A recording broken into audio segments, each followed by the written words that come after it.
Bon, il semblerait que nous sommes plus proches de la fin de cet Euro Allemagne 2024 qu'au début.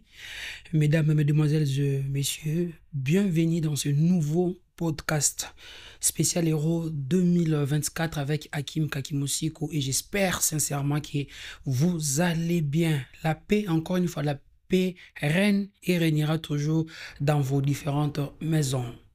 Qui passera en demi-finale de cet Euro 2024? On se retrouve encore une fois de plus pour en parler avec des invités magnifiques, un casting chic avec Cédric Mouipataï que je dis déjà bonjour et bienvenue. Bonjour Hakim Kakimosiko, bonjour à nos chers abonnés qui nous suivent depuis un temps et nous sommes là encore pour décrypter le football, plus particulièrement cette phase de quart de finale de l'Euro 2024.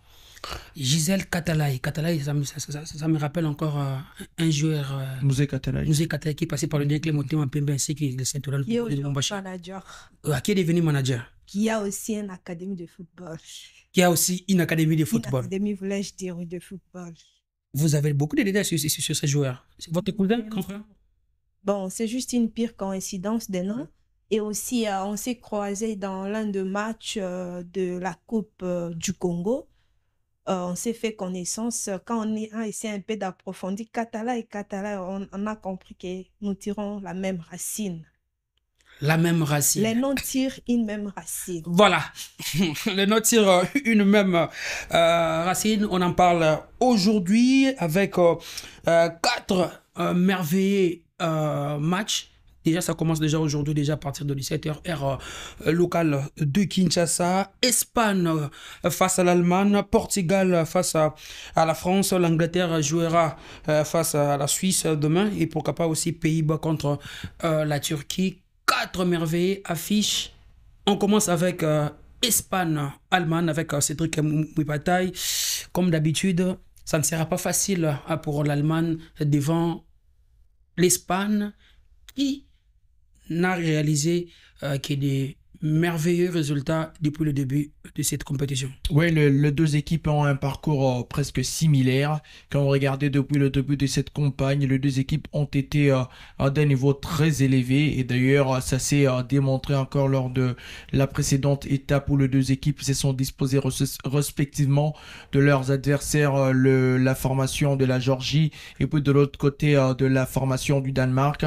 Ça a été un tout petit peu facile pour la formation de l'Espagne qui marche sur l'eau depuis le début de cette campagne. L'Allemagne qui est encore assurée, c'est vrai, après cette rencontre contre la formation du Danemark. Mais voilà, ça c'est une nouvelle affiche, un match où on aura besoin d'une seule équipe qui va passer au prochain tour. Un match qui va être difficile, compliqué pour les deux nations. On peut se dire, voilà, l'Allemagne qui pourrait peut-être avoir un avantage pour jouer à domicile et aussi avec l'expérience un tout petit peu parce que c'est une équipe d'Allemagne qui a aussi des joueurs d'expérience par rapport à la formation de l'Espagne qui s'apitoie sur sa jeunesse. Ça peut peut-être être préjudiciable à la formation de l'Espagne, mais ça reste un match de football. Le meilleur va l'emporter, mais c'est un match qui sera, j'espère, plaisant, très ouvert entre deux équipes qui aiment faire le jeu, qui aiment jouer au football. Il y aura la vivacité, il y aura certainement de buts. On espère que le plus fort et le meilleur va l'emporter. Gisèle, l'Espagne qui a réalisé un parcours sans faute et qui n'a encaissé qu'un seul but, si je ne me trompe pas. Ah oui, qui n'a encaissé qu'un seul but. Comment déjà vous voyez cette affiche Espagne-Allemagne? C'est difficile de dire déjà que l'Allemagne est le plus favori. Pourquoi? Parce que j'ai eu à suivre un peu de près cette compétition dès le début. Je vu par rapport à la prestation de l'Allemagne et aussi de l'Espagne. L'Espagne, quand l'Espagne est devant, quel que soit l'adversaire du jour, vous sentez que non, l'Espagne a l'envie vraiment de battre avec un score quand même élevé par rapport à l'Allemagne. L'Allemagne, à un certain moment, s'est contente à faire, je crois, un match nul pour juste devant la Suisse. Devant la Suisse, faire un but 2 buts, mais avec l'Espagne, on a vu récemment dans le 8e de finale, nous avons vu comment l'Espagne a écrasé vraiment la Géorgie. La Géorgie qui n'était pas juste dans son jour. C'est pas pour dire que non, la Géorgie était moindre parce que déjà, avec arriver à jouer à la huitième plutôt, la huitième de finale, c'est pas pour dire qu'on est moindre. Phase de groupe, déjà, on a éliminé, on s'est battu, mais à un certain moment, on rencontre des monstres. Quand on rencontre des monstres et qu'on n'est pas très, très bien préparé, bon, ça donne un résultat néfaste. C'est ce qui s'est passé avec la Géorgie et l'Espagne, mais bon, c'est un match qui sera vraiment très, très disputé dans le détail parce que par rapport aux statistiques de Espagne, l'Allemagne, il paraîtrait que c'est la 19e rencontre que ces deux grands clubs, deux grandes nations se retrouvent en quart de finale. D'abord, en Coupe du Monde, ils se sont déjà rencontrés en quart de finale et aussi, c'est la 5e fois qu'ils vont se rencontrer encore pour l'Euro. Donc, moi, je crois que l'Allemagne a 34% et l'Espagne a 34%, voulais-je dire, et l'Allemagne a 36% de gagner cette rencontre. Mais tout reste à savoir et à conclure juste après le match, le dernier coup de sifflet. Parce que vous savez, dans une compétition et dans des rencontres comme ça, c'est pas pour dire que non, le club qui a vraiment une belle histoire, c'est le club le plus favori, ou bien la nation qui est reconnue sur le plan mondial, c'est la nation qui va nécessairement et forcément remporter ou se qualifier pour jouer le demi-finale. Non, c'est juste question de voir les faisabilités, voir l'ambition de chaque nation. Je sais que personne n'est venu dans cette compétition pour ne pas arriver à arracher la finale, à jouer la finale et soulever les trophées. Mais bon, on reste là, Sarah, on regarde, on observe. Mais déjà, moi, je donne déjà mon point de vue. Moi, je suis du côté Espagne. Je soutiens Nicolas Williams. Voilà, Nicolas Williams, je voulais aussi parler de ça avec Cédric Bataille. Donc, des équipes pratiquement avec le même profil. Donc, une sélection rajeunie avec la jeunesse. De l'autre côté, on a Nico Williams et Lamine Yamal. Lamine Yamal. De l'autre côté, on a Wirtz. On a aussi Moussiala, bien sûr, qui est accompagné par le vétéran, moi j'appelle déjà comme ça, Morata, et de l'autre côté, votre avant-centre de Dortmund, Füllkrug. Donc, quand je le vois sur le terrain, j'y pense directement à vous, parce que hier, j'avais encore suivi la rediffusion de la finale de la Ligue des Champions, où j'avais vu commenter les gars pressés sur le terrain et comment mettre mal à l'aise Rudiger sur le terrain, c'était pas facile. Des équipes, même profil avec la jeunesse accompagnée de vétérans. De l'autre côté, on a Toni Kroos, Neuer. De l'autre côté, on a Rodri de Manchester City.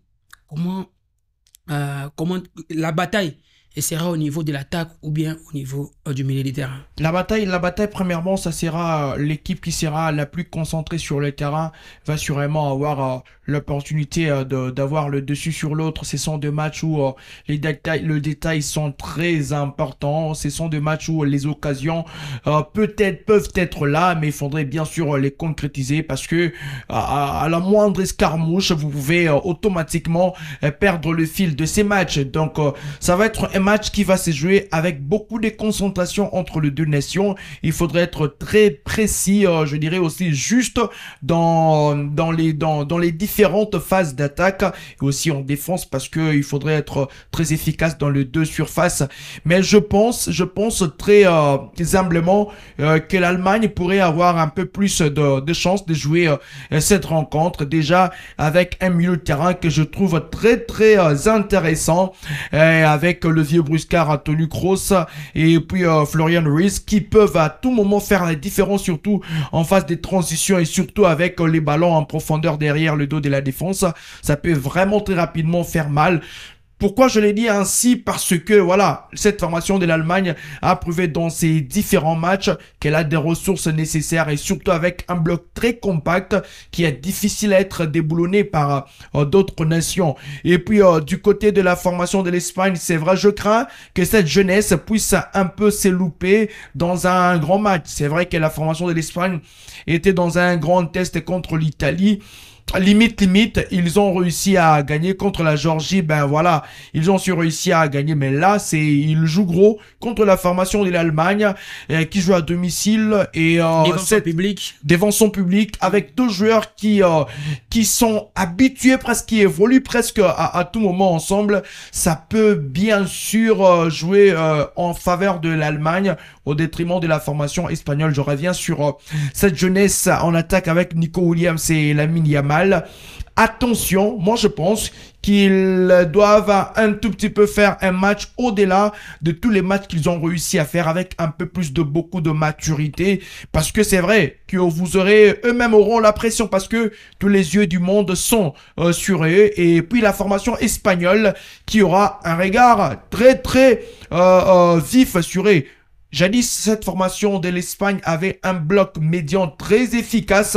On a connu de joueurs comme de Guti, on a connu de joueurs comme de Iniesta, Xavi. C'était là la colonne vertébrale de cette formation, mais elle a un tout petit peu perdu de sa superbe. Cette formation qui repose ces derniers temps sur Lamine Yamal et Nico Williams, et aussi avec Morata. Mais je pense que c'est cette jeunesse-là, portés par Lamine Yamal et Nico, doivent se transcender, se surpasser au-delà de ce qu'ils ont déjà réussi à faire, parce que vous avez une défense avec de joueurs qui sont très costauds, et en attaque, Morata sait qu'il aura en face de lui un certain Rudiger, ça ne badine pas. Donc je pense que cette jeunesse doit se transcender, mais l'Allemagne avec un peu plus d'expérience, parce que les deux formations, c'est vrai que ça s'est rajeuni, mais l'Allemagne a un peu plus d'avantage par rapport à la formation espagnole qui est passée un tout petit peu à côté des différentes compétitions. C'est vrai que l'Allemagne est aussi passée un tout petit peu à côté de cette compétition,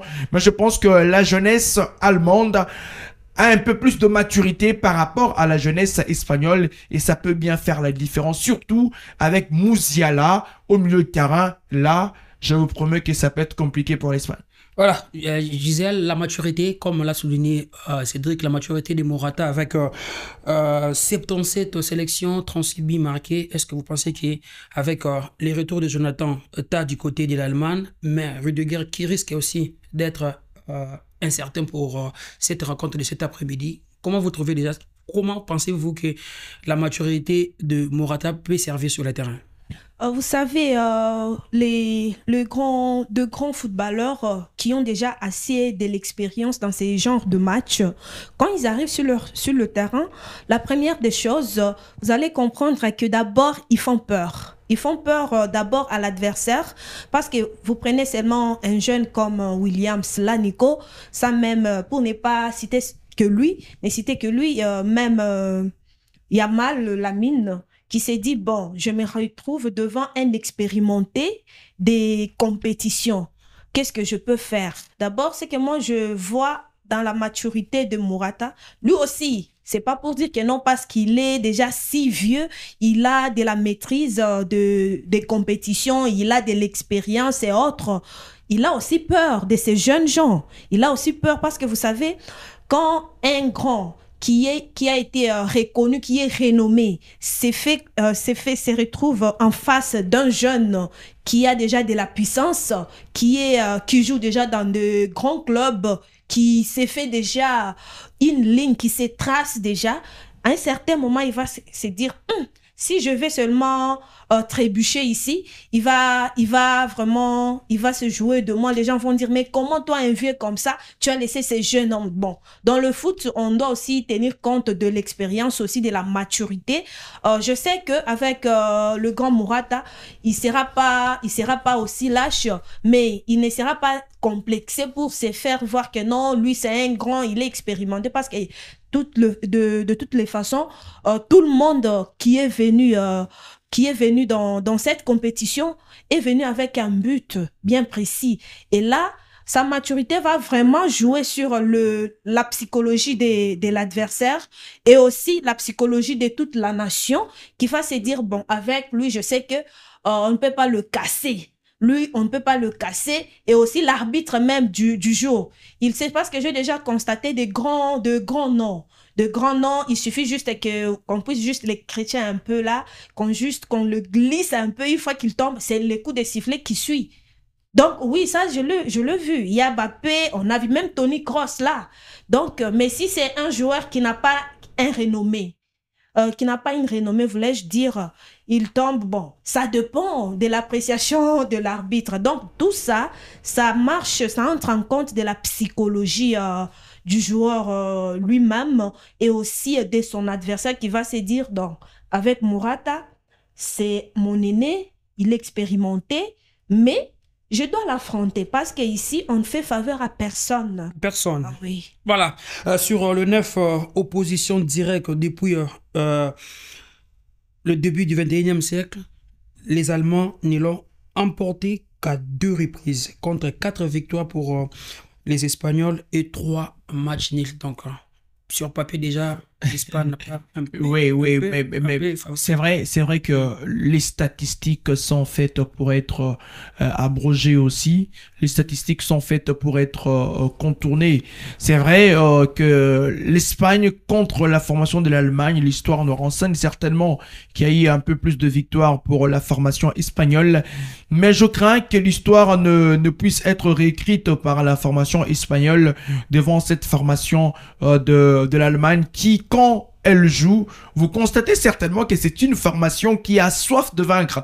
Il y a tout était mis dedans pour voir cette formation de l'Allemagne aller peut-être jusqu'au bout de sa propre compétition. Mais c'est vrai que je ne suis pas en train de dire que l'Allemagne va certainement l'emporter contre la formation de l'Espagne. Mais au vu de ce que cette formation est en train de produire sur le terrain, je crains que la formation espagnole ne puisse pas avoir de ressources nécessaires pour aller faire la différence devant la formation de l'Allemagne. Voilà, on quitte maintenant cette rencontre entre l'Espagne et l'Allemagne pour parler cette fois-ci du Portugal, de Cristiano Ronaldo, qui va affronter la France de Kylian Mbappé. Idole et son petit. On en parle directement avec, je commence avec Gisèle, le Portugal qui sort d'une phase de poule avec un bilan, moi je dirais, une prestation un peu mitigée.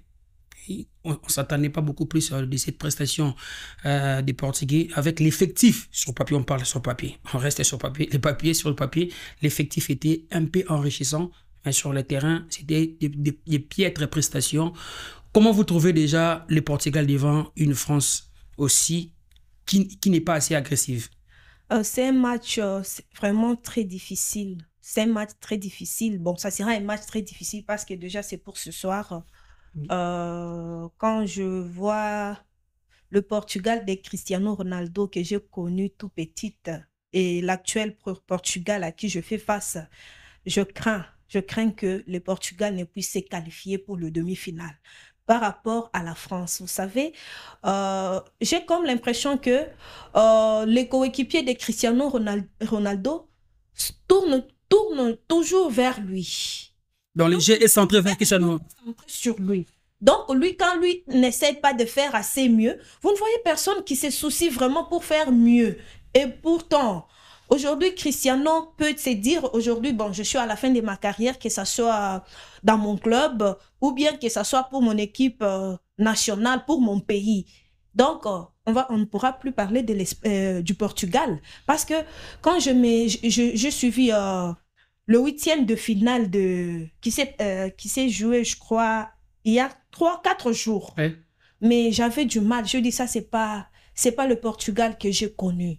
C'est pas le Portugal que j'ai connu. Le Portugal que j'ai connu, j'étais encore toute petite. Mais vous sentez que même quand l'équipe jouait, même dans le stade, vous voyez les publics, vous sentez que le public pousse aux joueurs de marquer, mais actuellement, c'est pas le même cas. Bon, par rapport à la France, je vois Kylian Mbappé qui est resté vraiment un joueur surprenant, percutant toujours comme dans son ancien club Paris Saint-Germain. Paris Saint-Germain. Et aussi, Kylian n'est pas le seul joueur quand même. Avec la France, il y a plus de la chance. Il y a plus de la chance parce que avec la France, vous sentez que tout le monde qui vient avec l'esprit de combativité. Je prends l'ancien joueur ici, Antoine Griezmann. J'imagine, je crois c'est Antoine Griezmann. Oui, Antoine Griezmann qui, par rapport à Toni Kroos, par rapport à l'âge, c'est lui qui avait joué avec la génération de Olivier Giroud qui ne joue même plus. Mais si vous sentez le milieu de terrain, Antoine Griezmann fait circuler la balle et quand lui a la balle, et il ne lâche pas et il se donne à fond. Il se donne à fond. Son regard n'est pas fixé seulement sur Kylian Mbappé. Il n'est pas fixé seulement sur Kylian Mbappé. Il fait de passes là décisives. C'est juste la concrétisation à la dernière minute que vous sentez que non, à un certain moment, la France est en train de gâcher des belles opportunités. C'est comme ça que vous trouvez qu'à la fin, le score, c'est toujours 1-0, 2-1, 2-0. Donc, mais dans l'ensemble de ce match, je trouve que la France a beaucoup plus de la chance que le Portugal. Mais attention, avec Cristiano Ronaldo, ces genres de match, il ne néglige pas. Je sais que tout ce qu'il a eu à suivre durant la compétition, la prestation des France, connaissant bien l'histoire de la France, et c'est pas sa première fois qu'il rencontre, j'imagine, la France dans ces genres d'événements. Donc, je sais que c'est un match déjà très difficile, comme je l'avais bien dit dès le départ. C'est un match on ne sait pas comment pronostiquer parce que on attend juste des... Un match trop serré. Oui. Alors, Cédric Moubataï, donc, un Portugal mené, un Portugal mis en difficulté devant la Slovénie avec un bloc bas rigoureux et discipliné. Donc, le Portugal s'est contenté de la prestation de Diogo Costa pour se qualifier en quart de finale. Une France pas agressive, pas assez agressive devant une Belgique, un pays voisin, avec un score étriqué. On avait parlé de ça ici, on voyait que ça serait un match trop serré. Le 2 s'y retrouve, moi je parle de Descarnat Boite qui s'y retrouve en quart de finale, Portugal-France. À quel match tu t'attends? La France contre le Portugal, un match où les deux équipes voudront bien sûr faire preuve de beaucoup de maturité pour aller chercher la gagne. C'est vrai, vous l'avez détaillé, un match des canards boiteux, oui, parce que cette formation de la France n'est convainc vraiment pas. Voilà, c'était un peu d'une manière, je dirais un peu, c'était un peu en pêle-mêle la victoire contre la Belgique. D'ailleurs, c'était un but contre son camp de Vertonghen. Et voilà, la Belgique qui n'a pas été aussi trop intestelante tout au long de cette rencontre. Les jeux étaient un peu hachés aussi, des part et d'autre. On n'a pas pu avoir un niveau très élevé d'un match que tout le monde était en train d'attendre. Mais voilà, le football, c'est aussi le résultat final qui est très important. Le plus important, c'est la France. On retiendra que la France a éliminé la formation de la Belgique. De l'autre côté, la formation du Portugal qui avait un tout petit peu ronronné devant la formation de la Slovénie. Mais on retient aussi la qualification de la formation du Portugal. Mais maintenant, c'est voilà, un match très important pour les deux formations qui n'ont pas vraiment convaincu depuis le début de cette compétition. Mais la France a un match référence contre la Belgique. Cependant, le Portugal n'a pas vraiment de match référence. Depuis le début de cette compétition, la France va certainement surfer sur... On va parler du Portugal-Turquie. Non, la Turquie, c'est moins, encore moins la Slovénie. Donc, le Portugal n'a pas encore pu avoir une vraie opposition. C'est vrai que contre la Slovénie, c'était bien, mais c'était pas vraiment une nation de top niveau. Donc là, ça va être une vraie opposition entre ces deux formations qui se doivent de prouver certainement qu'elles méritent d'être à ces niveaux-là de la compétition. Parce que, voilà, Didier Deschamps qui, aussi critiqué, qui change à tout moment des styles de jeu, tantôt jouer avec un 4-4-2, surtout d'ailleurs c'est le style qu'il a opté avec Mbappé et Marcus Thuram en pointe.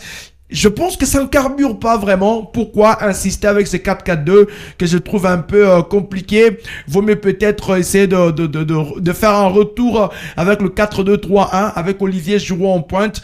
Je l'aime pas vraiment trop, mais je pense qu'il sera important dans la bataille aérienne avec bien sûr Pépé. Je pense que ça peut faire l'affaire. Dans ces 4-4-2, ça pourrait être compliqué contre la formation du Portugal. Et puis la formation du Portugal qui a énormément de talent, vous l'avez épinglé ici sur papier, cette formation a des talents énormissimes, je vois mal que cette formation ne réussit pas à nous convaincre dans cette compétition européenne. Et quitte à la formation du Portugal avec l'entraîneur Martinez de nous concocter, je pense déjà le 11 il est déjà là, ça reste que le petit détail pour que cette formation puisse aller chercher la gagne. Je pense que les deux équipes dans tous les cas sont prenables. Chacune des équipes peut bien faire la différence à tout moment parce que les deux peuvent nous sortir de mauvaises copies ou de bonnes copies. Donc ça peut vraiment faire la différence à tout moment. Gare à celui qui ne sera pas très bien vigilant sur ces matchs-là, alors il pourrait bien perdre la rencontre. Surtout les Portugal devant une défense française qui n'encaisse pas aussi trop, qui sécurise bien la cage derrière.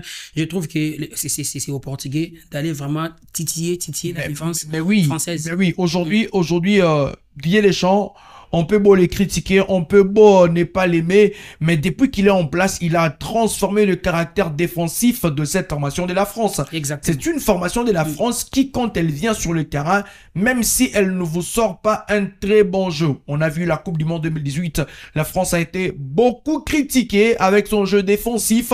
La France ne faisait pas le jeu. Attendez les adversaires et puis faire la contre-attaque. Mais puis après, la suite, on a vu que c'était, du pain béni pour cette formation. Donc, aujourd'hui, la France s'est contente de bien d'abord gérer sa défense et puis d'aller chercher la victoire. C'est ce qui est très important. Donc, le Portugal qui est sorti d'une rencontre devant la Slovénie sans marquer. Même Cristiano a peiné pour inscrire un penalty devant Jan Oblak. Donc, pour dire que c'est une attaque qui doit retrouver la conscience et la défense française qui, c'est vrai, n'a pas encaissé, mais ce n'est pas dit qu'elle était exemptée de tout reproche parce que Saliba et Upamecano, c'est vrai, c'est bien, mais c'est pas vraiment trop hermétique. Il y a quelques erreurs qu'il faudrait bien sûr arranger, mais quand on arrive à ne pas céder devant Lukaku, là, on peut se dire que ça a marqué 2 points. Donc, quitte aux Portugais d'aller déverrouiller cette défense, mais la France aussi qui va tout faire pour ne pas encaisser. Mais du reste, il y aura une nation qui sera éliminée et on verra après peut-être 22h, 23h. il y aura de plaire, il y aura de l'écrasement des dents. Comme j'aime toujours dire, il y aura de surprises. Maintenant, quittons cette rencontre pour parler rapidement aussi. Angleterre-Suisse. C'est dès que je commence avec vous. Déjà un chemin balisé pour les Anglais. Non, je dirais pas. On avait parlé autrefois ici que c'est vrai que j'avais donné une victoire pour l'Italie pour le poids de l'histoire, mais j'ai craigné pour la formation de la Suisse. J'étais en train de l'insister. C'est une très belle formation. Cette formation qui, depuis le début de cette campagne, et d'ailleurs on rappelle qu'elle a tenu en échec la formation de l'Allemagne. Il faudrait le rappeler que cette formation a commencé à mener l'Allemagne et puis elle a battu l'Italie sur la note de 2-0. Il fallait bien sûr le faire. Donc c'est une formation avec manière et caractère. Exactement. Cette formation de l'Italie méconnaissable devant la formation de la Suisse.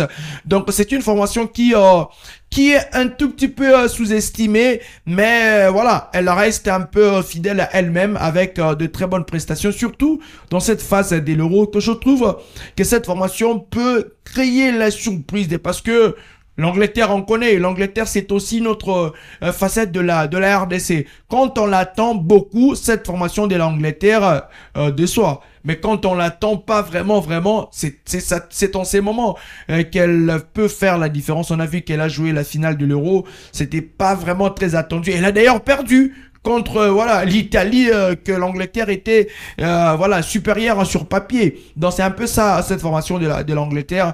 Les Anglais ont gagné difficilement lors de matchs de 8e de finale. C'était dans le Money Time grâce au Prince Harry Kane et Jude Bellingham. Mais ça va être un match compliqué. Difficile, très difficile pour les deux formations. Difficile de déceler qui est peut-être la meilleure équipe sur terrain après les 90 minutes. Mais je pense que ça va être l'une des très très belles affiches de ce quart de finale entre les deux formations. On s'attendra bien sûr à un très bon match. Un très bon match, Gisèle, l'Angleterre qui partait aussi parmi les favoris pour remporter l'Euro 2024, mais sur le terrain, léger n'est pas assez plaisant, décevant. Et de l'autre côté, une Suisse avec un jeu très attractif depuis le début de la compétition. Comment tu t'attends à ces matchs? Bon, déjà avec l'Angleterre, moi je reste un peu pessimiste là, parce que l'Angleterre n'a pas offert à sa nation ce que beaucoup attendaient. Si vous allez bien vous rappeler, la qualification de l'Angleterre pour le quart de finale, c'est dans la douleur, dès le début de la compétition. C'est donc, vous sentez que c'est une Angleterre, là, je parle de la nation, qui est venue, qui est en train de se battre, il se bat. On dirait qu'ils n'avaient pas eu le temps de se préparer, et pourtant, c'est juste après le championnat, le Champions League, qui est les joueurs ont eu la chance d'être recrutés dans des différentes nations, dans leurs différentes nations, comme le Jude Bellingham. Il a beaucoup joué. Bellingham a beaucoup joué dans son club au Real Madrid. Il a fait vraiment, il a marqué beaucoup de supporters, mais bon, je me pose la question. À un certain moment, c'est le poids physique qui pèse sur les joueurs. Voilà, oui. C'est ça. C'est le poids physique parce qu'ils n'ont pas eu le temps de se reposer pour un peu remettre. D'abord, c'est prendre un peu du temps que le corps puisse se reposer. Ou c'est dû à quoi? Si vous sentez bien que vous allez sentir qu'avec l'Angleterre, on est en train de forcer les choses. On force la qualification à chaque match. Donc, on force la victoire à chaque match et on est en train de. On dit bon. On n'a pas de choix, mais essayons.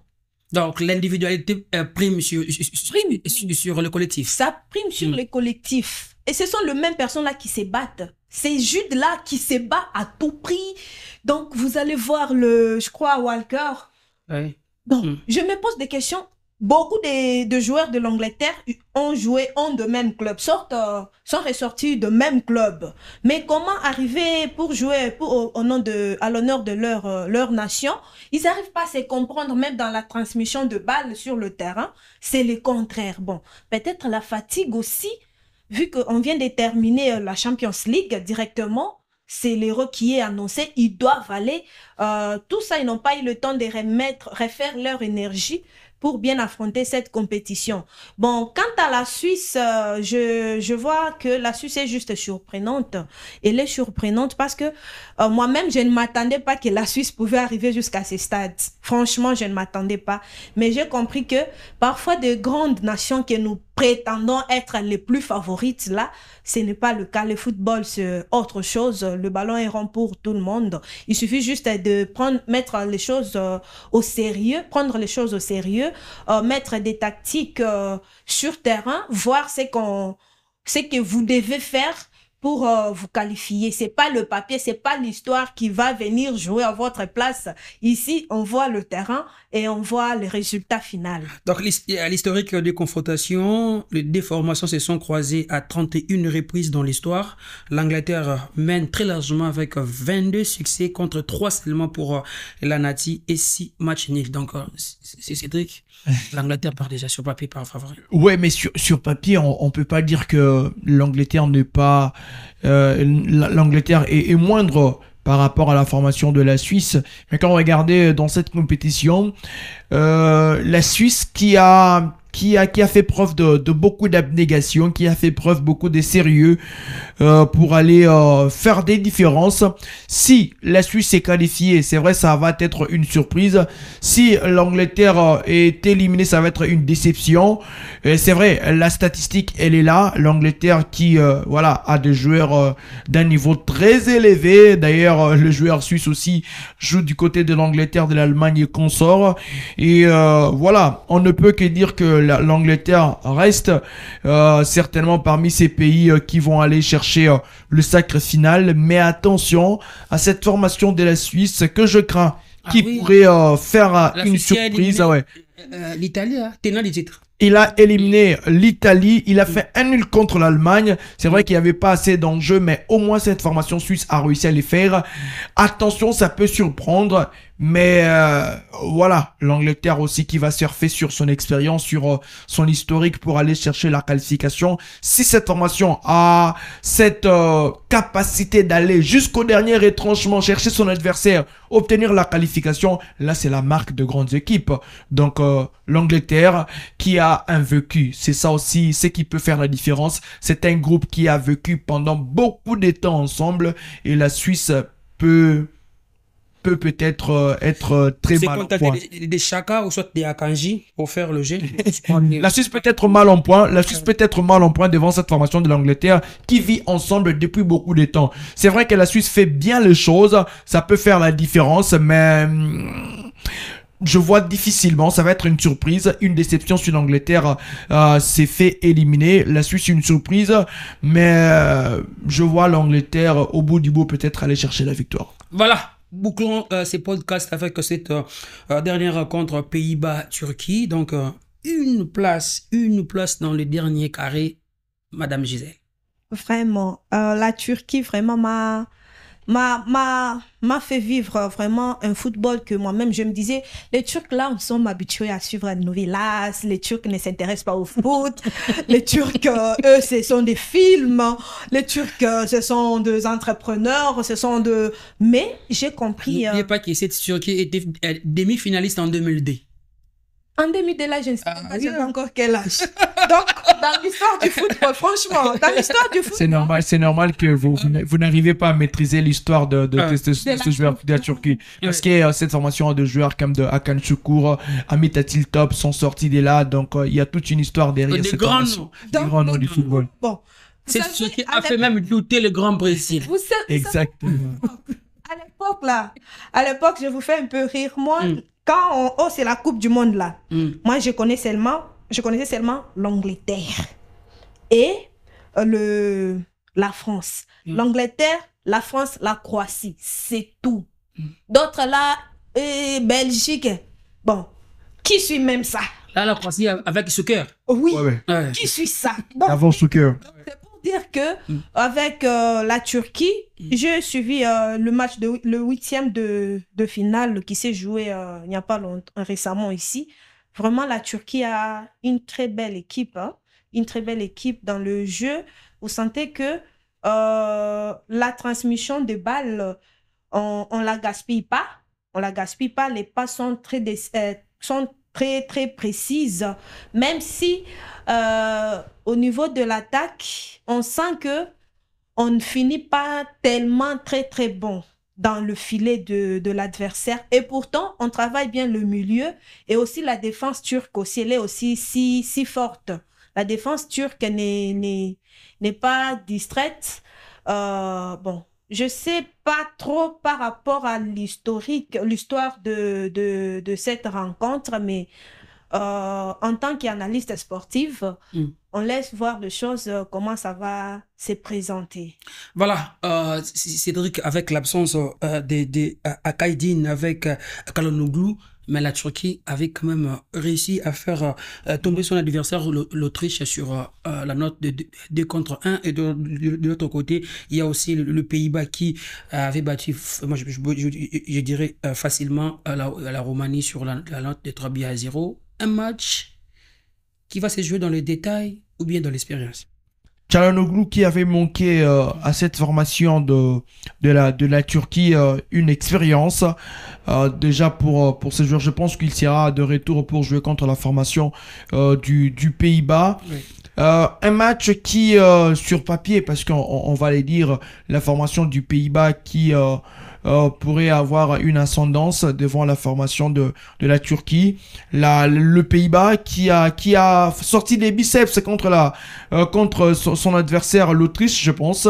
Oui. Et il fallait les faire. il fallait les faire parce que c'est quand même la Roumanie plutôt. S'il fallait les faire parce que les Pays-Bas avaient besoin de faire rayonner son nom, c'est quand même un grand d'Europe. Il fallait bien sûr le faire. Et contre la Turquie jusqu'à présent fait un très bon parcours. Il y a deux nations que moi je pense humblement qui, même s'ils ne vont pas au bout de la compétition, s'ils s'arrêtaient par là, notamment la Suisse et la Turquie, il n'y aura pas de regret. Il n'y aura pas de regret parce que ils auront beaucoup bataillé. Ils sont peut-être tombés sur plus fort que ces pays. Et être éliminés au quart de finale, surtout le grand retour de la Turquie sur l'échiquier européen, je pense que c'est une très bonne compétition. Mais ça reste un match de football entre ces deux nations. Personne ne dira qu'elle est prête pour être éliminée. Donc, c'est une formation de la Turquie. La première des choses, moi je pense que c'est une équipe qui défensivement, elle est très très bonne avec un très bon gardien. En parlant, je me rappelle encore de cet arrêt dans les ultimes minutes de ses portées contre la formation de l'Autriche. C'était énorme quand je regardais ces matchs. J'étais d'ailleurs en train de parler au téléphone. Je me suis dit, mais c'est quoi ça?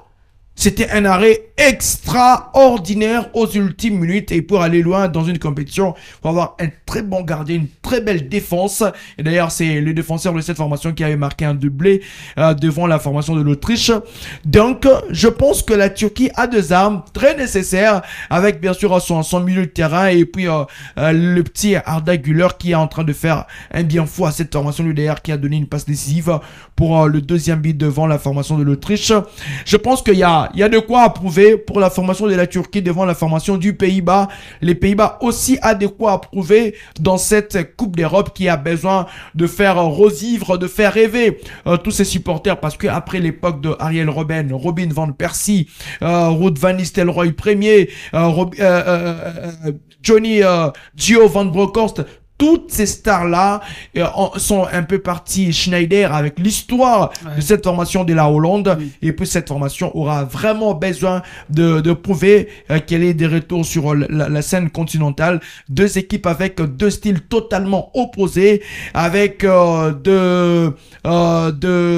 un jeu fluide pour la formation du Pays-Bas, un jeu porté vers l'avant, un jeu direct pour la formation de la Turquie, deux styles opposés. Je pense que ça va être encore un match plaisant. Ce qui est bien dans toutes ces affiches, on a quand même l'image d'un football européen encore un peu plus élevé, avec deux matchs que je pense qui vont être électriques. Nous sommes arrivés à la fin de ces podcasts rapidement, comme d'habitude. On commence avec vous. Vous êtes déjà un habitué. Les pronostics. Espagne-Allemagne. Espagne-Allemagne, je prends 1-0 pour l'Allemagne. Waouh. Portugal-France. 2-1 pour le Portugal. Waouh. Allemagne-Suisse. Angleterre-Suisse. Et plutôt Angleterre-Suisse. Angleterre-Suisse. Je pense qu'ils vont se décider à la séance des tirs au but. 1 but partout. Et puis... il y aura le football doit primer.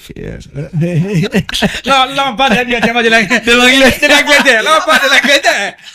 L'Angleterre, allez. Pays-Bas-Turquie. Pays-Bas-Turquie. J'opte pour la surprise de la Turquie. Ouais. J'opte pour la surprise de la Turquie devant la formation du Pays-Bas. 0 but partout et la victoire à la séance des tirs au but pour la Turquie. Pour la Turquie. Oui. Oui, Madame Gisèle. Déjà. Espagne-Allemagne.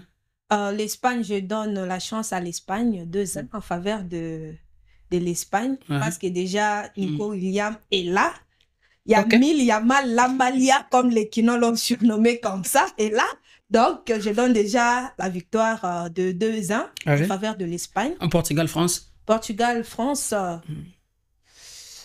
c'est difficile à dire, mais bon, la France va gagner. Je ne sais pas le score, mais la France va se qualifier. Angleterre-Suisse. Angleterre-Suisse, bon, c'est les Anglais. Hein. Il faut que les Anglais puissent, après tout, le football a commencé chez eux. Donc, la chance à l'Angleterre, 2-1. 2-1. Pays-Bas-Turquie. La Turquie. Ou la Turquie. 2-0. Ah, moi aussi, également. moi aujourd'hui, je parle de briser la malédiction. Briser la malédiction. Ça veut dire que la victoire de l'Allemagne devant l'Espagne et ensuite la victoire aussi du Portugal. Le Portugal qui doit briser aussi la malédiction devant la France. J'opte pour le Portugal, Angleterre, Suisse. J'opte pour la Suisse de José Toumba. De Brian Mbolo. Voilà, et ensuite pour Pays-Bas, Turquie, j'opte aussi pour la Turquie. C'est aussi la surprise. Nous aimerons encore une fois de plus vivre cette Turquie en demi-finale de cet Euro Allemagne 2024. Voilà, nous sommes arrivés à la fin. Merci beaucoup, Madame Gisèle, pour avoir accepté notre invitation. Merci à Teacher Hakim. Voilà. Le plaisir est partagé. Merci à tous vos téléspectateurs qui suivent Dream TV. Voilà, merci beaucoup. Merci aussi à Cédric Mbataï, c'est déjà un habitué. Exactement, merci beaucoup Hakim et à très bientôt. Et à très bientôt, je l'ai dit aussi, merci aussi à vous, à tous nos followers. On va répondre tout simplement après l'Héros, votre podcast d'ITF. Je sais que vous m'écrivez beaucoup plus, on va y revenir. Si c'est pour la toute première fois, n'hésitez pas de liker notre vidéo, pourquoi pas aussi de partager. Allez tout simplement s'abonner et pourquoi pas aussi de cocher sur la cloche de notification pour ne rien rater sur les contenus de Dream Télévision. Quant à moi, je vous dis au revoir. Surtout, n'oubliez pas aussi de laisser vos pronostics dans les commentaires. Vos pronostics. On va y revenir pour les prochains numéros pour en parler. Donc, quant à moi, je vous dis au revoir et à bientôt.